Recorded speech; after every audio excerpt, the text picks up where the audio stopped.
R. Now, if you don't remember, I actually lived with a Honda Civic Type R for about a week. I ended up loving it. I did a review out in California as well. So I've had a lot of experience with the factory Type R. The last Type R I drove pretty much only had a downpipe and a little bit of exhaust, but nothing compared to this one. This is Hybrid Racing's Type R, therefore they do a lot of their R&D on this Type R. And what's really great about it is that you can really tell the difference between this and the factory Type R, including this exhaust. So no sense of panicking, something fell off the dash during that acceleration. It was just his air freshener, no big deal. Thank goodness it wasn't camera equipment. With this, it has a whole bunch of different goodies on it. Let's talk about the most important thing, in my opinion, with this car. It does downshift for you, it does the rev match for you, but with that, you have the Hybrid Racing shifter. This is one of my favorite things that Hybrid Racing assembles here in-house in Baton Rouge, Louisiana. The cool thing about it though is that it's on a bunch of different Hondas, so I'm sure they have it for your Honda. I have it on my Integra. I absolutely love it. I would never go back to anything else. If you look closely at this shifter, you can see all the little details of when they did the 3D model for this thing and then they assemble it after they designed it, you know, essentially in the computer. It's really cool stuff. This car also has an upgraded intercooler and it has a pure turbo upgrade, the Stage 2 style turbo. And it wheel spins, but not too much because he put on brand new Bridgestones on this thing. This thing is hauling in a straight line and we're getting torque steer. Even though the Type R is tuned not for torque steer when it's factory, because it's kind of this kind of boost by gear feeling car. You know, first and second don't feel as fast as third gear. But this car, holy smokes, it doesn't matter what gear it's in, it's still cooking.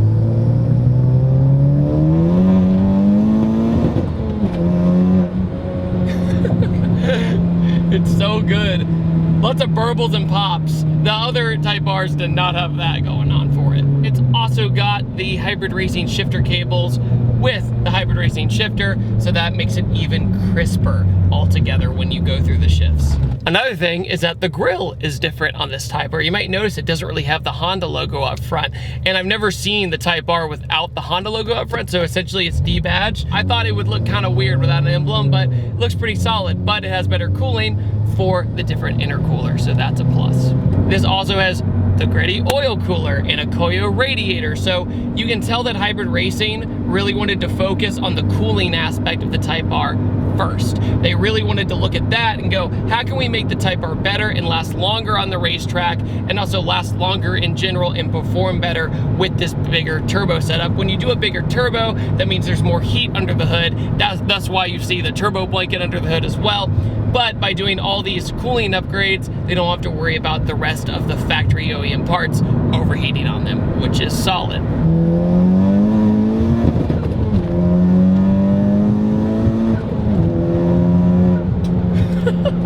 This car makes all the right noises, because it's funny when you're just cruising, it has that traditional kind of K-Series rasp, if that makes sense, and then when you get in it, it sounds completely different. It's hard to describe what the car sounds like in person.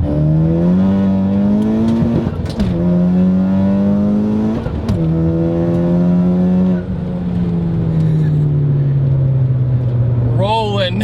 See what I mean? Full confidence. Never even blinked an eye. I was like, I know I got this. There's no other car on the planet that makes me feel like 100% confident instantly. Is wild. The car also has Hondata Flash Pro, and with Hondata Flash Pro, essentially you're taking the car and you finally get to mess with it. You can finally mess with the tunes and everything else.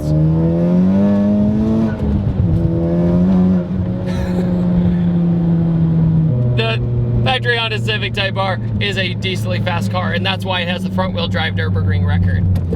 But this is next level. Absolutely next level. It's also got the AFE intake and a catless downpipe. Thus, the car is a lot louder with the HK exhaust and the catless downpipe, which you gain more horsepower from, which explains why it's such a different experience. So all the way around, this car has been touched, but not a belt motor, none of that kind of stuff. The motor hasn't been opened, but with the brand new turbo setup, it's a completely different car. There's no doubt about it. Plus, the turbo system on the Type R is very strange compared to most turbo setups. The way it's laid out is essentially it goes straight into the head, which is very weird. You know, it's not like you have a different manifold or anything like that. It goes straight in. There's no middleman with this. Talking about the interior of the Type R a few times over, but I'll just go over it really quick if you're new here. Essentially, it's got the red seat belt, it's got the red seats, it feels very race car-like, but these seats are incredibly comfortable. You could do a very long road trip in these and not have back issues, essentially. They look like bucket seats, but they don't feel like bucket seats, yet they still hold you in place very well. There's a reason why there are so many Civic Type Rs. There's a reason why you see them in many different places. Like where I'm from in Atlanta, I see one at least every day, which is wild because when this car came out, I did not think I would see as many as I do. But when you drive it, understandably, you're like, yep, absolutely, I get it. I understand why people test drove this car and said, I'm taking this thing home. This has the suede steering wheel and the carbon pieces on the dash and the digital tachometer, the digital speedo and nav and a backup camera, all while being a very fun and honed in driving experience. So it's really rad. See how easy it is to chirp gears? It's freaking insane. Like usually with a car I'm not used to, it takes me time to get used to shifting quickly so I don't hurt anything, right? This, I got in 100% confident I can just go through the gears as fast as I want. It's like this little tiny achoo every time you let off the gas. It's awesome. The exhaust on this car is the HKS catback exhaust for the Type R, and it gets rid of those super goofy looking 3 exhaust tips. I just was not a fan of the 3 exhaust tips when this car first came out. I thought it looked just kind of weird and misproportioned. You know, it wasn't the same, and by doing the HKS 1, it sounds better. 2, you get more turbo and more engine noise, and 3, it just sounds better overall. It's also on iBox springs, so it does sit a little prettier than it did from the factory. From the factory, it sits a little bit higher than this, but it's not too drastic of a change. You're not like slammed or anything. You're not gonna go to Stan's Nation or anything, but the car still performs amazing, especially with this wheel and tire setup. And I've always made the argument that the Type R really doesn't feel front-wheel drive until you hit some bumps. It feels almost all-wheel drive from how much grip it has. It's absolutely obnoxious. The wheels on this car, though, are so beautiful. I would love to have these things on my Integra. They are the Titan 7s. They are super mean looking, and they completely transform the car. The factory Type R wheels, I am not a fan of. I think they're too big for the car. Like, why are you driving a Civic that looks like a dunk? Don't do that. When out of the factory, they're these massive wheels with super low profile tires. And it's like, no, we want the meats. You know what? You want bigger tires for a car that's this crazy good in balance. I always thought it was a very weird decision, but I'm sure Honda has the reasons why they did it. But to me, it's not obvious to me. I don't know why, but you know, rev match. That wasn't me, that was the car. David from Hybrid Racing, yeah, we had the same name, it's a good name, but David from Hybrid Racing took off his center console so I could see the entire thing working and show it off. And it's super intriguing to see everything moving around and how raw it feels to drive, because you get that nice thunk. It's like a gated shifter for a Civic. It honestly makes the Type R feel way more complete of a car, because like when you drive the factory Type R, the shifter has something to desire. Like there's something more to desire, you know? And the shifter feels kind of loose. There's like some play in it. But if you get rid of all that play, this is the way to go.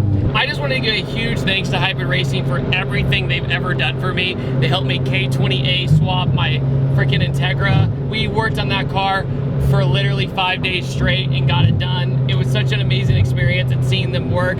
We're talking engineering level smart from these guys, unbelievable work, and huge thanks to them once again for letting me drive their Honda Civic Type R. It was a freaking blast, and seriously, such a great car. Civic Type R, I'll never say no to driving one of these if I have the opportunity. And on that note, guys, I want to thank each and every one of you guys for watching this video. Let me know what you guys think of the Type R, especially with the bigger turbo. What do you think of the sound? What do you think of the performance? Do you think it's worth going to upgraded turbo?